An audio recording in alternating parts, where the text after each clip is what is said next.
It's one of just after 1:30, and we are the Planning, Housing, and Parks Committee, and we have a 5-item agenda today, with one item deleted. We have to start our Park and Planning Commission here, and Ms. Dunn. We're going to go over CIP amendments, starting with Parks, and with that, I will turn it over to you, Ms. Dunn. Good afternoon. Thank you.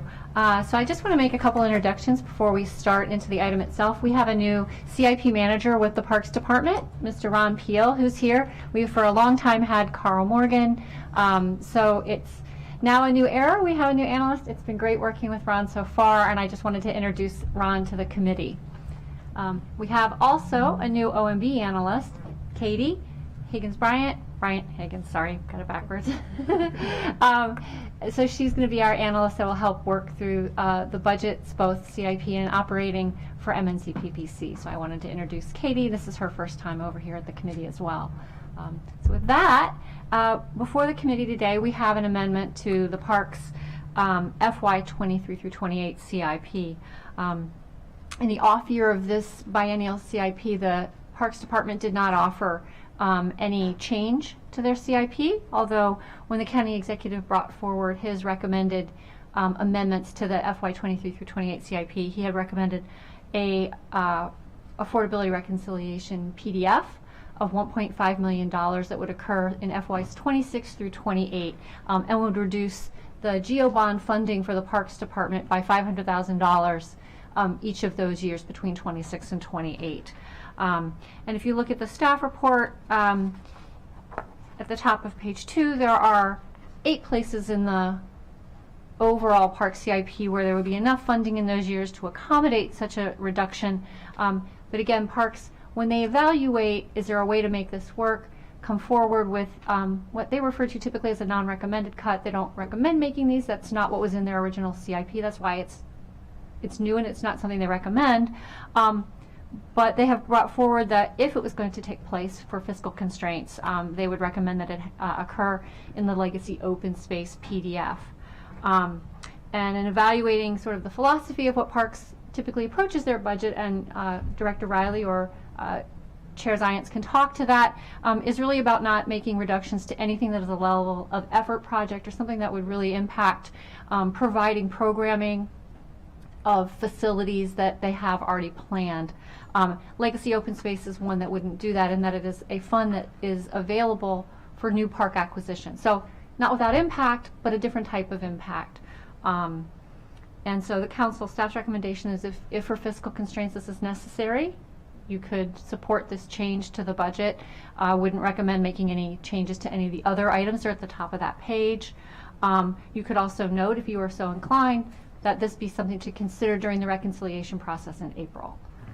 Thank you for that. Appreciate it. I'll give an opportunity, Mr. Zients or Mr. Riley, if you wanted to briefly describe any concerns or just reiterate your position here on the proposal and what you've put forward. I'll just note that the prior iteration of this committee spent a lot of time and energy and effort in rejecting proposed cuts, both in the operating budget and in the capital budget. Over the course of the past 4 years, have demonstrated a real commitment to understanding the impacts that those decisions make, the deferred maintenance that they require, the missed opportunities that they result in. And so I just wanted to note that. We have a new committee member, but no stranger by any stretch of the imagination to the Parks Department. And so I know that there's quite a bit of interest here in ensuring that we move forward with the budget allocations that we've already made, which is really what what is before us. This is not a new CIP, it's a mid-year. But with that, I'll turn it over to you, Mr. Zients, to share any brief remarks. Thank you. Number one, I'd like to thank the committee and the council for its past support of the parks budget. I recognize that you supported increasing the budget at the end of last year. And it's odd to be here on my first sitting for you on a budget issue with a non-recommended cut to that budget that you so carefully approved. The proposed reduction is on the least impactful thing that we could come up with. It does deal with acquisitions. Every other thing that you could touch within the CIP would be more impacting to programs and particularly trail safety and ADA compliance and things like that, which are more pressing in operations. But this is non-recommended. But we want to be cooperative, and that was the board's non-recommended decision to cut the legacy open space in the out years. Appreciate that. Mr. Riley, anything to add briefly? Yes, briefly. As noted in the memo, the Legacy Open Space Program was created back in 2001. It was a really bold, ambitious program that had different criteria for land acquisition, but the main one was acquiring the best of the best natural areas.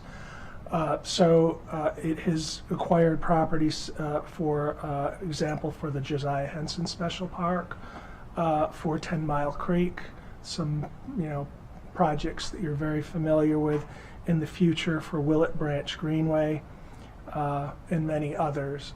So as the chair said, whenever we have a budget reduction from the executive based from our recommended budget or our existing budget, our practice has been to go to the board and recommend what we think is the least problematic of problematic cuts. There are no cuts that are not problematic. And in this case, we chose the acquisition program. And what that could potentially mean is if we have some of the best opportunities show themselves in those years, and we have insufficient funding, and there is not additional sources of funding to be had, we might have to forego a very key acquisition. Appreciate that. And Ms. Brian Higgins, welcome. Appreciate you being here and your work. Did you have anything you wanted to add on behalf of the executive branch? I do think Ms. Dunn did provide the executive view, but if you wanted to share anything. Okay, thanks. So I will note the other option that was noted in the packet is coming to us for a supplemental, which is the least fiscally responsible option because we're not planning for it, and we are funding effectively on the fly, which personally I don't think we should put ourselves in a position where we're setting ourselves up for likely supplementals. We should be passing a budget that funds our priorities to the greatest extent that we can, understanding that we have limited resources. So I will see where colleagues are. I would propose that we reject the county executive's proposal outright and not cut. We'll obviously have to take this up potentially during reconciliation, and everything will be on the table, but I would hate to start that discussion with the idea that this committee is essentially backtracking on its historic efforts to add funding to the parks CIP as opposed to reducing funding. Councilmember Joanna? Yeah, I would agree. I mean, to your point, Chair Zients, we made this decision last year to have this in there, and you've utilized this fund in the past in really important ways, which you pointed out, and we want to make sure you have that flexibility. We always talk about coming out of the pandemic, how much our open space is needed, and we want to be able to utilize that for mental health reasons, for physical fitness, all those things. So we should, obviously, there are other things we're going to need to do to balance the CIP as Chair of the Education and Culture Committee. I know that probably better than most, but I don't think we want to make a preemptive cut to something that we've already approved for really important reasons. There's other ways through increased revenue and other decisions we'll have to make later, but I would agree that we would reject this. Thank you. And I will second my colleagues. There's no way I can agree for you guys to do this. Legacy open space, specifically, a lot of people hear the name and they don't see the meaning. It's really hard to understand what it means. But the acquisition of key properties to make our quality life better, especially in places that have been, neglected for so many years, that's a huge focus from the Parks Department, and we need to really emphasize that. That's what it means. I can't do that, so I will reject this as well. Appreciate that. And I'll just note, you mentioned just a couple examples, but 10 Mile Creek is one of the most important environmental assets that we have in the county, having the Parks Department with the ability to protect and preserve that critical area of the county, and then the Josiah Henson Museum, one of the most important historic and educational resources that we have. So we want to make sure that we're continuing to provide that opportunity. Ms. Dunn. Yes, thank you. Being the first time that Ms. Bryant Higgins has been at the committee, I think there are some comments that the executive branch OMB would like to just bring up to the committee before you make your final vote on this, and I wanted to make sure she had that opportunity. Sure thing. You just hit your button there. Perfect. Okay, so the one thing. Sure. So we did just want to remind you that there was a women's farmers market parking garage that was funded through transportation, but was related to a parks project, and that was an additional $9.225 million of county funds that went toward that project, while technically funded through transportation was to support a parks project. Appreciate you raising that. I wasn't going to mention it, but I appreciate it. Nobody was more involved in that project, I think, than I was. Really appreciate the executive branch's work on that. Really appreciate Director Riley and Director Conklin in particular, who helped make that happen. I will note if those projects in the CIP were going to relate directly to a cut, that should have been proposed to the council at the time when we discussed it, and we should have moved the money then.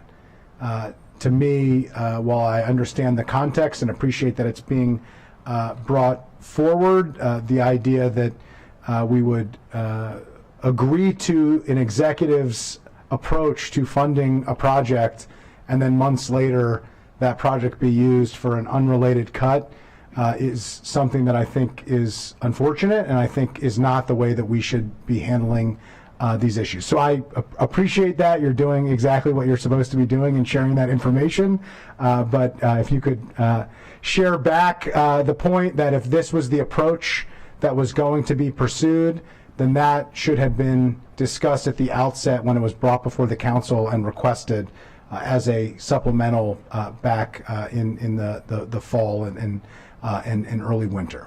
And so for the future, if this is going to be the approach, which I understand and appreciate, that should be discussed at the outset, and we should decide whether we're going to move money around in a budget, make those decisions accordingly. But I appreciate you raising that. Okay, thank you. I don't think it was ever the original intention that it would result in a cut, but there were a lot of cost increases over the past year, revenue shortfalls that made some cuts necessary. The department's not losing anything. The funds will be replaced in later years. But there were just significant increases across the board. $167 million for public school, increase related to inflation, and then $138 million in recordation taxes. So, that's, it was never the intention for this to result in a cut on OMB's end, but there were circumstances that,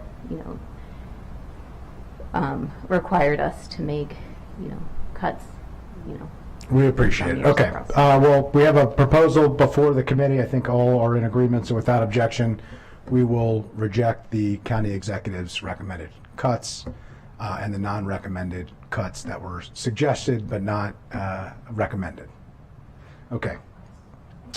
All right. We're going to move on to the next item on our agenda. I believe item 2 was deleted, and we're going to move on to Burtonsville Community Revitalization. I believe we have Mr. Mia and Ms. Jung with us from council staff. And I believe we may have some members of DHCA as well as OMB to join us here as well. Mr. Mia, if you want to get us started. Yes, absolutely. Good afternoon. And just to note, item 2 was duplicative with item 3, so that's why it's deleted. We just hadn't caught that prior to publication. Got it. Thank you. So before you, I'm going to cover items 3 and 4 together. Item 3 is the Burtonsville Community Revitalization. This is merely a technical adjustment. The CE is recommending a reduction of $48,000 in appropriation reflecting the actual project costs that have been incurred. So essentially it's $48,000 in savings in GO bonds in this project. It's not affecting the 6-year period. It's already funding that was appropriated and spent, so this is the savings left over in the project. Okay, to make this easy, thank you for the overview. Yes. There's no change. Without objection, we'll accept it. Okay, let's move on. Okay, item number 4 is the Affordable Housing Acquisition Preservation CIP. The C is recommending a funding switch of a total of $688,000 in FY24 through 27. The funding switch is $137,000 in each of those years. It's effectively recognizing an amortization schedule that is projecting repayments from loans that have been closed upon. This results in a reduction of equivalent reduction in the HIF bonds that would otherwise fund those loans. So it's a straight funding switch in the 6-year period, no change in the total appropriation, and no change in the FY24 appropriation request number. Councilmember Joanda? Yeah, no objection here, and I just want to say I noticed the work, and we're really happy with what's happened in Burtonsville. I just on the last item, and just want to give you kudos for that, and I think people are excited, and there's more coming, and I think this is a really good use of funds. So, no objection. Just wanted to say that. You don't always hear that. Well, thank you very much. I appreciate that. I just want to maybe add to that. I know Councilmember Gonzalez is new, and we'd like to eventually meet with you and your staff at some point to kind of go over the programs that we provide for the county. But we did complete 10 different facade improvements in Burtonsville on the north side of Route 198. We got the private property owners to invest roughly $1.4 million, and we invested 1.3 from the county. And then we sort of put the icing on the cake by actually putting in a identification sign, "Welcome to Burtonsville," and Councilman Jawada was kind enough to join us in unveiling that particular sign. So thank you for the support, and we could look forward to continue to do other projects. I would love to sit down with you and walk around, including Wheaton. Sure. Yeah. We have some plans for Wheaton too. Thank you. Yeah, the facade improvement program is really important. Obviously, how you feel is an important part of how much you spend and how good you feel about going home and going to work and showing up to places and patronizing community businesses. So we really appreciate the work that you're doing. I guess the double tap, as the kids say. I'll double tap what my colleague was mentioning on the work that you're doing, and I think it's building off of the work that many of us are doing. Our state delegation has been terrific in District 14 in providing resources and a really newfound commitment from the state to this part of our county that's critical to reaching our full potential and to making sure that everybody lives in a quality community with amenities nearby to where they live. And this council just recently, Joint Committee, took up the park and ride proposal. That's before us as part of a land disposition that the full council will be, I expect, approving shortly. I believe tomorrow. I'm getting a nod from Mr. Mia on that. And there are a number of other proposals. We've had private property owners reach out and express an interest in affordable housing and other redevelopment opportunities to really invest in Burtonsville and in the east part of the county and along that corridor, which has been disinvested and left behind for too long. And there's a newfound interest in a public-private partnership and government at multiple levels, and I think it's refreshing, not just literally in the work that you are doing in the facade improvements, but in the emphasis that it is receiving rightfully and the amount of work that's being done. So thank you for noting that, and thank you for sharing that. Thank you all. Appreciate it. So why don't we continue on the housing piece? Yeah, that's it. That's items 3 and 4. So.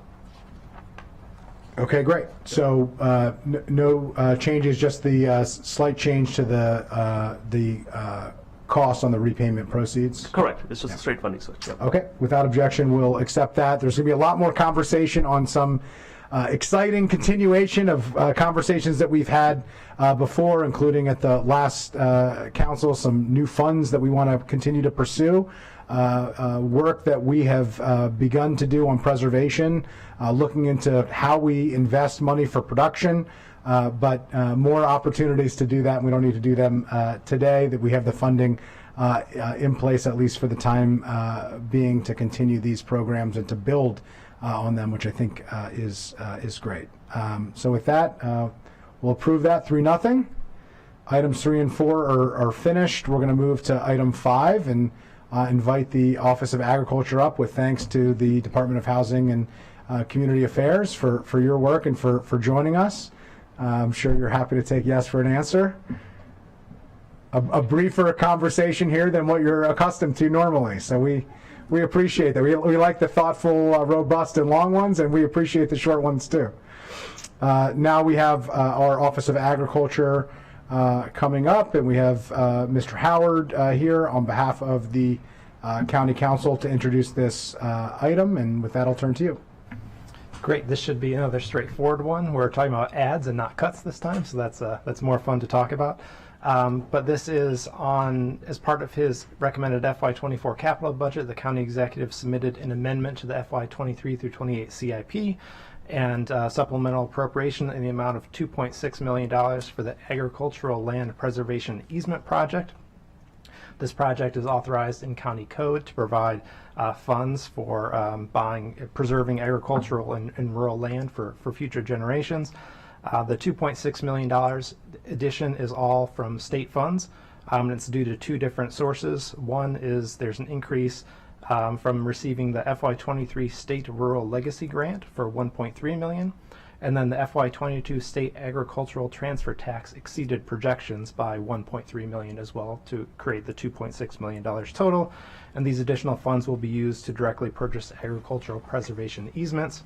The CIP record, the amendment recommended by the executive only adds these two additional funding sources for $2.6 million and does not make any other changes to the CIP schedule that was approved by the committee and the full council last year.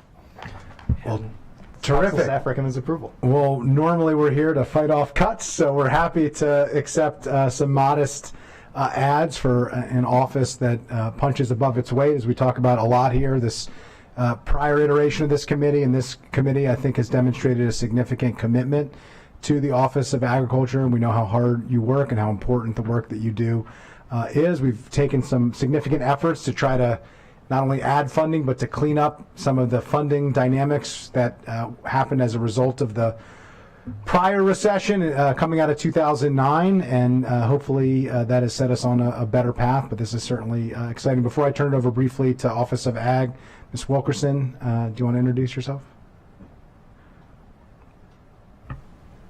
Hi, Natasha Wilkerson. Nice to meet you guys, and I'm excited to be here. Well, it's great to see some new faces and new energy and talent in the Office of Management and Budget. So welcome, and we look forward to working together with you. Thank you. Not that new. I did start in 2005, originally at OMB, went on to ABS, Alcohol Beverage Services, and now I'm back. Yeah, I meant new to this committee, because normally you haven't presented this committee, but we appreciate it, and welcome to this committee. I suppose everyone is new to this committee because it's a new committee, but certainly a lot of continuation from the previous Fed committee. So thank you. Glad you're in our portfolio and we're in your portfolio, and however we want to view that. And we appreciate your work. And with that, Mr. Chris, I'll turn over Office of Agriculture if you want to say a few words. Understand that this is good news, and we're going to take yes for an answer. Right. Good afternoon, Mr. Chairman, members of the committee. On behalf of the Office of Agriculture, I want to thank you for your support in this supplemental. I want to also introduce to you our latest hire. This is Natalia Salzar. She's the new business development specialist. You mentioned a minute ago about adding some resources for the Office of Ag, and so we're real happy to have Natalia with us. And then we also have Mike Sheffel. He's really responsible for the Farmland Preservation Program, putting together the Rural Legacy Grant, and then, of course, monitoring the agricultural transfer taxes that came in above our projection. So I want to thank you and for your support. That's all. Well, welcome. Glad to see the additional resources going to good use, and the office doing good work, and good to see you here as well. With that, I'll turn it over to colleagues. Councilmember Jawando. All I'm going to say is my favorite part of my job is accepting state money and allocating it to a good cause. So thank you, state. Thank you for using it appropriately, and thank you for going after it. So thank you. I'll double tap that too. With that, we will unanimously accept the recommendation, and we will move state money to where it can be used very effectively, with sincere hope that there is more on the way. So with that, thank you for joining us, and we will go to our final item on the agenda, which is a bill on common ownership communities, duties, requirements, and procedures. This is item number 6 on our agenda. It was rescheduled originally from February 6th. And we have Ms. Ciccone, who is with us, who is responsible for this bill. And this is a bill that was introduced on December 6th on behalf of the county executive. It would require regular periodic training of members of a governing board of a common ownership community, clarify common ownership community registration, voting, and dispute resolution procedures, outline criteria that the county's Commission on Common Ownership Communities considers in accepting jurisdiction over a dispute involving a common ownership community, and generally revise county law regarding the common ownership communities. There was a public hearing held on this issue, and we have Department of Housing and Community Affairs, who's back up with us for another session here to talk through this bill. With that, I will turn it to Ms. Ciccone to offer any additional comments, and we can walk through our packet as we turn over to our colleagues in the executive branch. Good afternoon, Council Vice President Fritzen and Chair of the committee, and good afternoon, committee members. We do have a team from the Department of Housing and Community Affairs, and the Deputy Director Scott Bruton is here with the rest of the team. So I'll defer to you on whether they should be introduced now or as we go along. Do you have a preference? Sure, we can go through and introduce everybody if you'd like. Sure. Thank you for hosting us today. I'll go ahead to my immediate left, Mary Gentry, Chief of the Housing Division in DHCA. I'm Scott Bruton, Deputy Director. To my immediate right is Cheryl Butler Walker, who is the Chair of the Commission on Common Ownership Communities. To her right is Ife Fabayo, who is an investigator for COCs.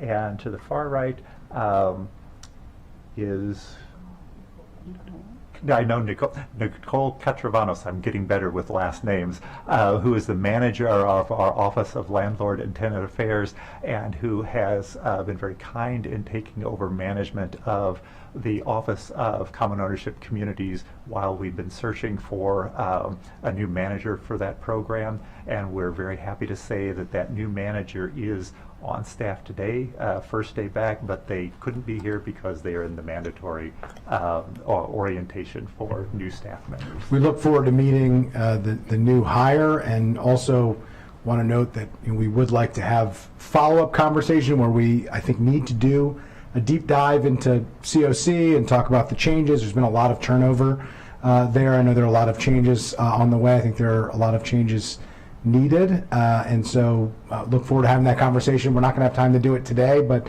just wanted to note that, note those who are watching who may be interested in the goings-on. A lot of our residents live in common ownership communities. These are some of the most challenging dynamics with disputes that your office and the department has to deal with, that the Common Ownership Communities Commission has to deal with. I have great respect. I often joke around and say in jest when I'm speaking at a common ownership community that I didn't have the political skills or the stomach to run for the board of my common ownership community. I ran for county council instead, and reflecting the fact that these are very difficult jobs that are volunteer based, that require a lot of time and work, and you are extremely close in proximity and in emotion to the decisions that you make and the people that those decisions impact. And so this work is critical.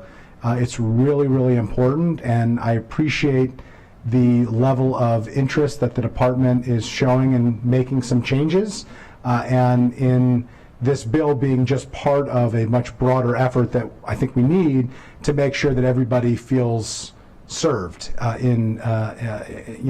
related to these issues. So with that, we'll put the marker down for subsequent conversation. Looking forward to meeting the new leadership. Thanking our team for stepping into other duties as assigned, which seems to be a common refrain in your department among others. And with that, let's get into the heart of the bill. Okay. If I could just hit a few highlights on the bill itself. In the packet, I just wanted to mention, there's some introductory material. Ms. Katrin Novas will be giving a PowerPoint presentation very shortly, so I don't want to preempt that. But I did want to mention some of the highlights of the bill. It is an executive bill, I believe a lot of these revisions were recommended by the Commission itself, the Commission on Common Ownership Communities. They're proposing changes to the training requirements. That's not a new provision. Training requirements are already in place, but these will now be periodic. Every 3 years, commissioners will have to repeat the training. This is at page 2 of my memo. Terms of office, they'll now be term limited. The terms will now be increased from 2 years to 3-year terms. There's a budget provision, and this is actually to help the COCs. There's a restriction that they cannot make changes to the budget without at least 30 days notice, but this bill will actually write in an exception for when the change relates to the most recent reserve study for the association. At page 3 of the staff memo, there are proposed revisions to the voting requirements just to enhance transparency, just by way of example, for instance, with absentee and proxy ballots. There is a requirement now that they should not be opened until the actual meeting where the voting takes place. There are changes proposed to the dispute resolution provisions, and I've highlighted in the memo the line numbers in the bill that relate to this. There are some provisions on jurisdiction that are being proposed for change as well. I do want to mention that one of the changes that was in my underlying memo, which has been overridden by the addendum that was just posted on Friday, relates to what happens with mediation. I think one of the concerns is that people go through this long drawn-out process on mediation, and then at the end of the day, how does that get enforced? And so there's a proposed amendment to the bill that just came in to say if people go through mediation, they reach a mediation agreement, and then they breach the mediation agreement, that the department would actually be able to enforce that as a Class A violation. I would like to turn it over to Before we turn it over, I just want to turn it over to colleague Councilmember Fanny Gonzalez, and then we can turn it over to talk about that particular issue and the amendment, if that is okay with you, Mr. Coney? Yes. Very quick question. Can you remind me, is Leisure, the community Leisure in Aspen Hill, are they under the common ownership communities? Yes, right? Because this mediation aspect that you just mentioned, I just want to highlight how important it is. When I was on the planning board, they had some serious issues within their COC, and hopefully this will help in that special case that got actually on the news. When you want to look into it, this happened probably like 4 years ago, and they continue dealing with this, some disagreements among homeowners, let's just put it that way. But anyway, I'm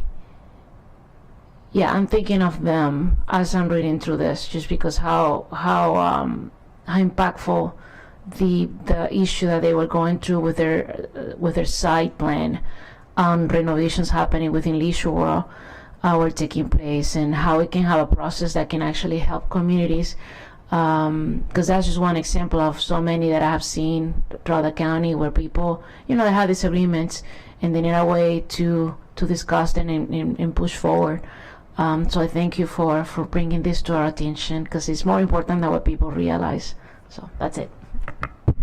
Thank you for noting that. And why don't we go back to the issue of mediation and the potential amendment of providing DHCA with the ability to issue, or COC Commission, excuse me, the ability to issue a Class A violation. Do you want to speak to that? We can turn it over to the department as needed. I could turn it over to them to speak more directly to that, but my understanding is the what it is now is, so first of all, to set the stage, I should just give a little bit of background on how the dispute resolution process works, and they will cover it in more detail. But according to the law on the books right now, first of all, every COC has its governing documents. So you have to have exhausted the whatever process is laid out in there, that's something you have to exhaust. And we defer to their governing documents and how to deal with things. But they'll come to the commission, they'll come to the department when they have, when there's a dispute or there's an impasse. But you have to represent that you've made reasonable efforts to exhaust all your remedies and all your processes within the governing documents. Another thing I also want to mention is that this is one body of law regarding common ownership committees. There are a lot of other provisions, there's state law as well that also governs common ownership communities. So the county steps in. We have the commission, we have a dispute resolution process that people can turn to, not as a first resort, but as a last resort after you've gone through the process within your governing documents that govern your HOA. So I'm not able to speak very directly to that specific case of Leisure World, but I thought it was important to mention that as background. And the reason the amendment that just came up on Friday is because, first of all, people go through this mediation process before you go to the formal hearing process. And if they're able, this is a preliminary process, in good faith you engage in mediation. If the parties are able to reach an agreement in mediation, maybe that's the end of the day, the end of the dispute, and you condense it into a settlement agreement. But the concern, I believe, is that then what happens if one of the parties just breaches that agreement? I think the commission would like to be able to, enforce that. Right. I don't know if this is something I don't know if it's addressed in your PowerPoint, or I can defer to the department to walk us through its PowerPoint presentation. If there are any other questions afterwards, I can certainly address them. Good afternoon, everyone. It is not addressed in the PowerPoint, but essentially previously the way the bill was drafted, the consent agreement, the mediation agreement is considered to be a contract. So if either party breached that contract, it's up to the non-breaching party to take it to court as a breach of contract and represent themselves.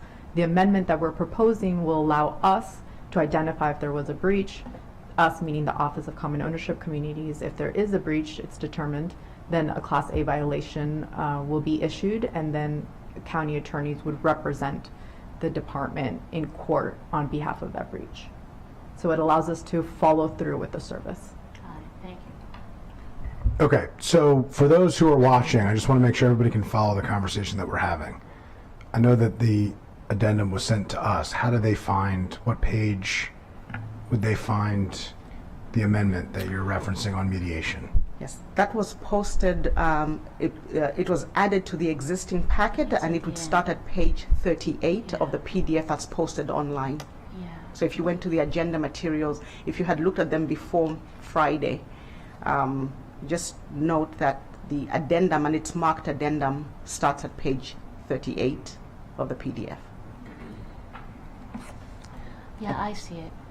It's marked addendum on the top left. It's dated February 24th. And the changes are actually highlighted in red. Yeah. They're tracked in red. Okay, any questions about the proposed amendment? No. Okay, without objection, we will accept the proposed amendment on mediation. One staff recommended amendment that council staff is recommending is actually outlined in the underlying memo. It's just a referencing issue, and I will point that out at page 5 of the staff memo. It's an amendment to correct a reference. So Section 10B3D1 requires voting members of the CCOC to complete specific training. And because the training requirement is not new, it has just been moved to a different section. The staff recommended amendment is just to correct the reference to the correct section. Got it. Without objection, it's just really a technical change the council staff has put forward. Without objection, we'll accept that as well. Okay, as I noted before we close, take a vote on the vote.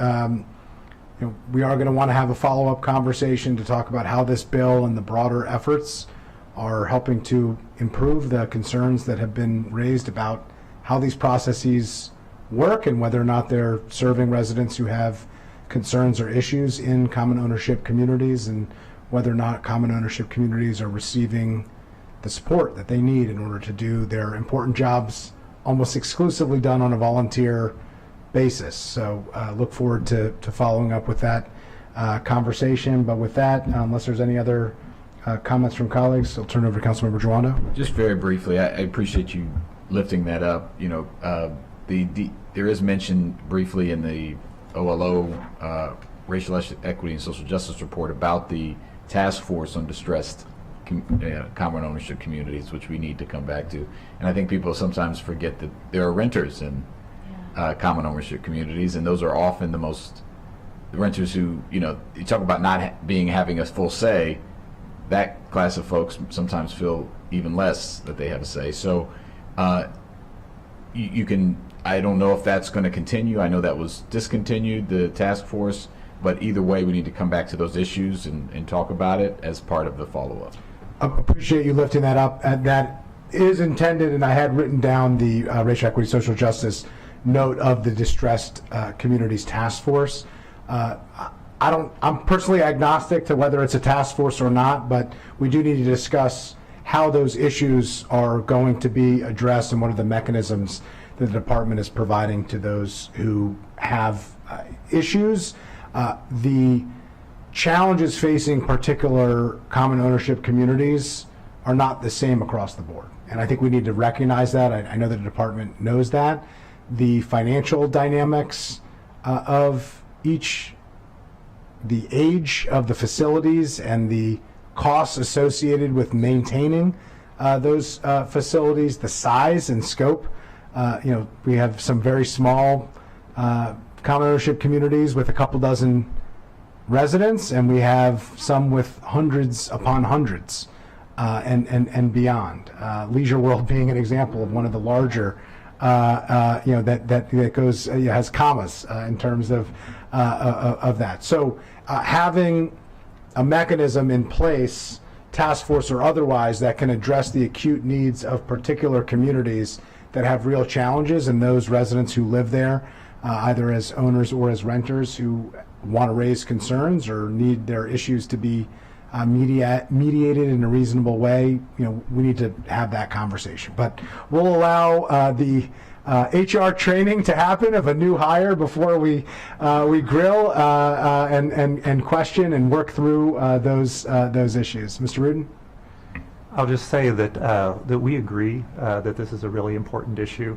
I think a lot of folks don't quite realize the history of the condominium version of common ownership communities. Co-ops have been around since the beginning of the 20th century, but condominiums really came into their own in the late 60s.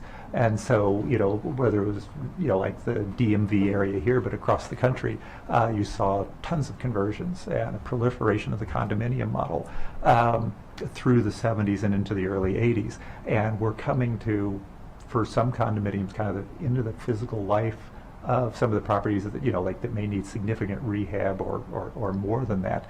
And not only our jurisdiction, but across the country.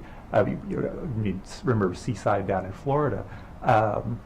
There are issues that we need to come up with kind of standard policies and procedures so that we don't just look at each distressed common ownership community as a one-off that we have to try to fix before, to avert a crisis.